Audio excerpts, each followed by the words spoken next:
Here is your fully rewritten, original, YouTube-ready storytelling script. The story, facts, timeline, and message remain exactly the same. But the wording, structure, and flow have been completely transformed to feel natural, narrative-driven, and monetization-friendly. Voiceover script, around 10:00 p.m.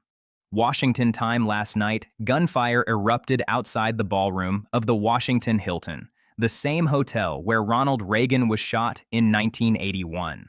President Trump was immediately pulled off stage by the Secret Service. The alleged attacker, Cole Thomas Allen, 31 years old from California, forced his way past a security checkpoint carrying a shotgun, a handgun, and several knives.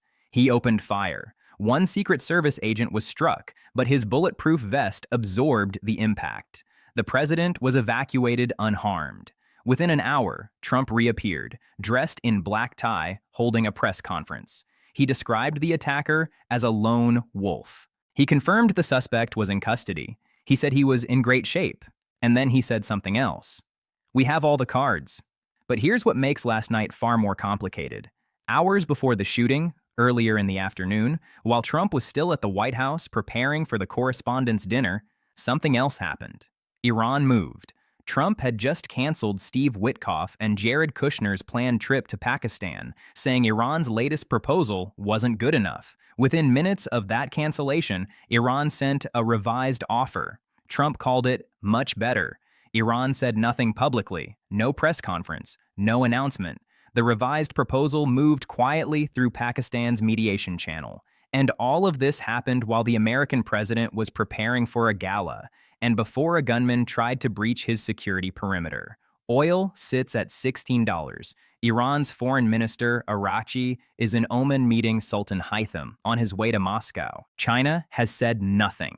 Not about the shooting. Not about Iran's revised offer. Not about Hormuz, which Iran's parliament has declared permanently closed by order of the leadership. Most media outlets are treating this as two separate stories, an assassination attempt and diplomatic movement in the Iran deal. I don't think they are separate. I think they are one story. And that story isn't really about Trump's personal security or even the content of Iran's offer. It's about this. The most consequential diplomatic shift in this war happened in the quiet hours before America's president was evacuated at gunpoint through a back channel while the country was distracted. And the country that was not distracted may have already known exactly how the night would unfold. So here's the question that actually matters.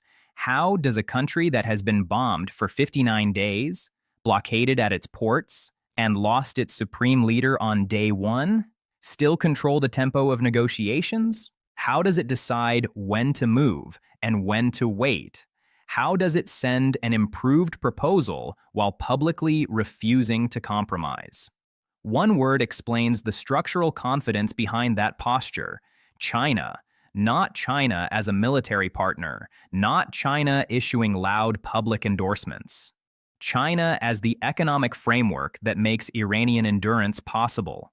The shadow oil fleet, the yuan-based payment channels, the strategic reserves, the 26 calls between Wang Yi and Arachi. The informational advantage that lets Beijing understand Iran's private bottom line before Washington even hears the revised offer through Pakistan. That architecture allows Iran to operate on two tracks at once: publicly defiant, privately flexible. China built the system that makes that dual posture sustainable, and China's silence last night about everything confirms that the system is still functioning as intended.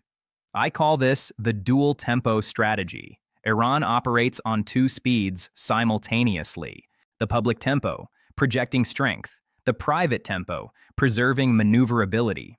Once you see that structure, you will never again read a single Iranian public statement as the full story. Look at the public messaging since the ceasefire began. Iran says no direct meeting is planned. Iran says Hormuz will not return to its previous state. Lawmakers declare they are people of battle until final victory. Parliament announces Hormuz is permanently closed by order of the leadership. The military warns it can conduct preemptive strikes. These statements are real, official, intentional. They reassure the IRGC's hardline base that Iran is not surrendering. Now compare that to the private tempo. Within minutes of Trump canceling the Pakistan trip, Iran transmitted a revised offer through Pakistan. No announcement, no ceremony. Trump was the one who revealed it, calling it much better. Publicly, battle until victory. Privately, here is an improved offer. That is not inconsistency. It is calculated dual-track diplomacy under pressure. Iran cannot appear soft at home. It also cannot afford to walk away from negotiations. So it threads the needle. And here's what changed from the first Islamabad round to last night: speed. In round one, it took days, shuttle diplomacy, 21 hours of talks, 3 rounds of negotiation to get close to agreement. Last night, minutes. That tells you the revised offer was already prepared. Iran was waiting to see whether Trump would cancel. When he did, they activated the prepared scenario. This was not improvisation. It was design, and China understands that design.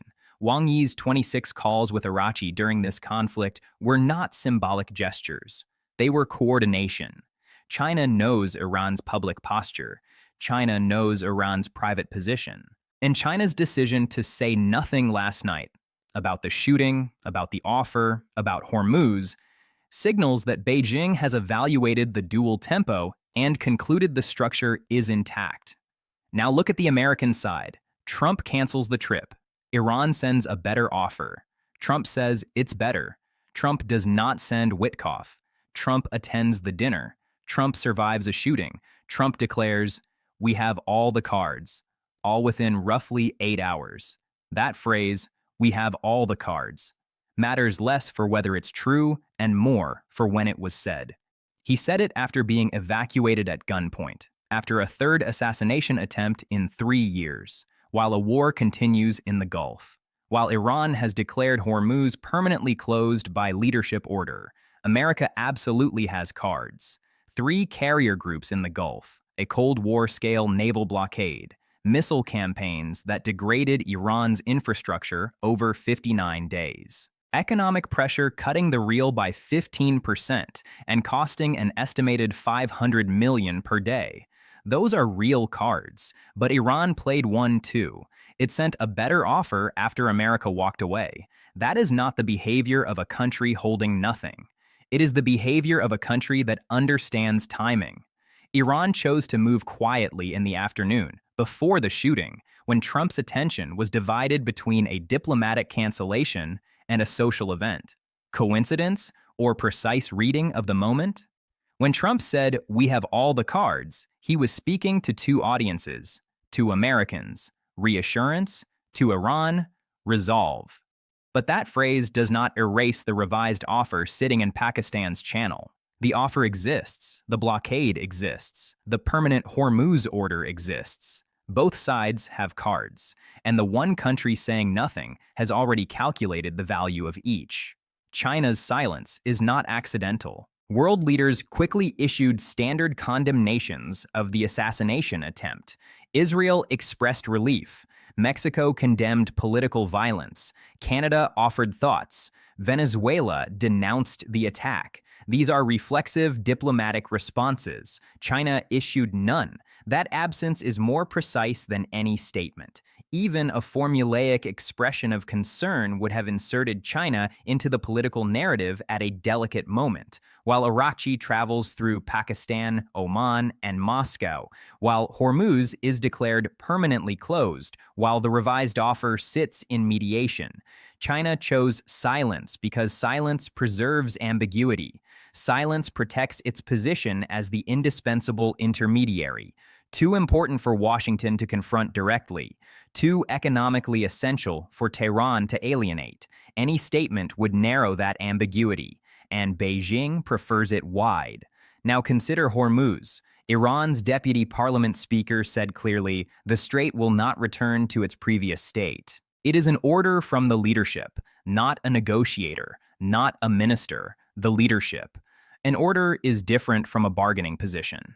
America's minimum demand is free navigation. Those positions are categorically opposed. Yet, on the same day that permanent order was issued, Iran sent a revised private offer, both tracks operating at once. China said nothing about Hormuz either, despite its long-term LNG contracts depending on Gulf supply. If Beijing believed the closure was truly permanent in practice, it would speak. Its silence suggests it reads the permanent order as part of the public tempo, while the revised offer represents the operative track. Now, could there be another interpretation? Yes. Perhaps Trump's cancellation created urgency. Perhaps Iran genuinely blinked. Perhaps the permanent order is domestic theater. Perhaps the shooting is entirely unrelated. Perhaps China's silence is restraint, not calculation. All plausible. But here's what remains. Iran improved its offer without entering the room it publicly refused to enter. That means the dual tempo isn't just political theater, it is operational strategy. America must negotiate against both tracks at once. And America does not know how wide the gap is between Iran's public rigidity and its private flexibility. China does. So watch three things. First, does America respond through Pakistan within 48 hours? Not via press conference, via the back channel. Pakistani statements about cautious optimism would signal movement. Second, does Iraqi's Moscow stop produce specific language about uranium reprocessing? Generic stability talk means discussion.